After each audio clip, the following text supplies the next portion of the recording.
PSBB tapi PKM, pembatasan kegiatan masyarakat. Apakah karena beberapa kali mengajukan PSBB tapi kemudian tidak diterima, atau memang sejak awal merasa PSBB tak cocok jadi menciptakan status sendiri, Pak Hendrar? Kami belum pernah mengajukan PSBB sampai dengan hari ini. Dan memang merasa tidak perlu, Pak? Bukan begitu. Tapi PKM adalah sebuah jalan tengah pada saat kita berdiskusi dengan stakeholder yang ada di Kota Semarang.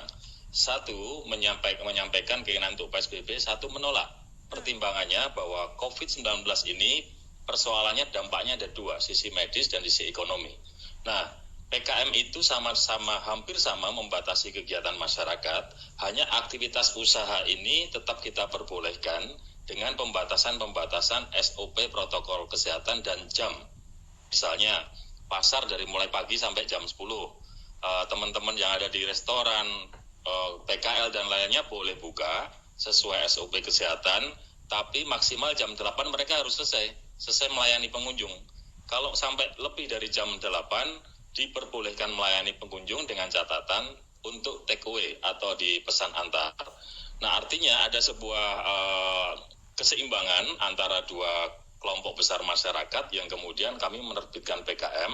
Dasar dari kegiatan yang sesungguhnya adalah patroli yang dilakukan oleh tim dari satuan wilayah yaitu TNI Polri dengan pemerintah Kota Semarang, termasuk kita menempatkan 8 pos pantau di perbatasan Kota Semarang dan 4 pos pantau di tengah kota, yang sifatnya adalah kemudian menegur warga yang tidak memakai masker, kemudian juga mengingatkan warga yang dari arah Jakarta, arah Surabaya, supaya mereka balik arah, karena mereka pasti ada sebuah peraturan Menteri Perhubungan 25 tahun 2020 yang melarang mudik.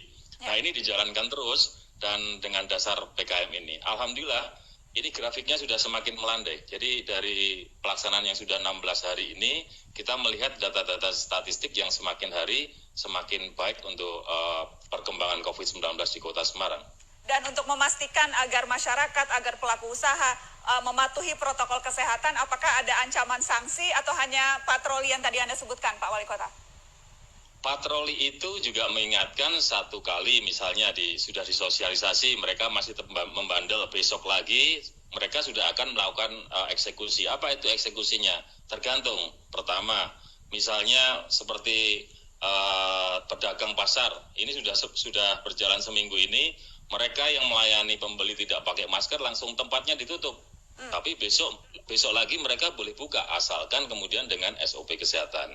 Atau teman-teman PKL yang kemudian masih membandel jam 8 mereka melayani pengunjung, langsung tendanya digulung sama teman-teman. Mereka besok lagi boleh berjualan sepanjang kemudian mengikuti aturan.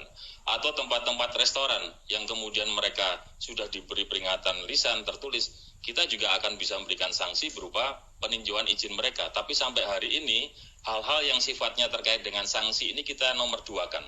Oke, jadi dikala situasi di daerah lain, di pusat ramai dilema soal relaksasi atau tidak, Semarang sudah punya jurusnya sendiri, begitu ya Pak Wali Kota? Iya, kurang lebih kita belajar dari pengalaman daerah-daerah yang sudah menetapkan PSBB. Baik. Bahwa dengan kondisi yang ada di daerah lain, saya rasa Semarang ini mengambil sebuah jalan tengah. Terima kasih Pak Wali Kota.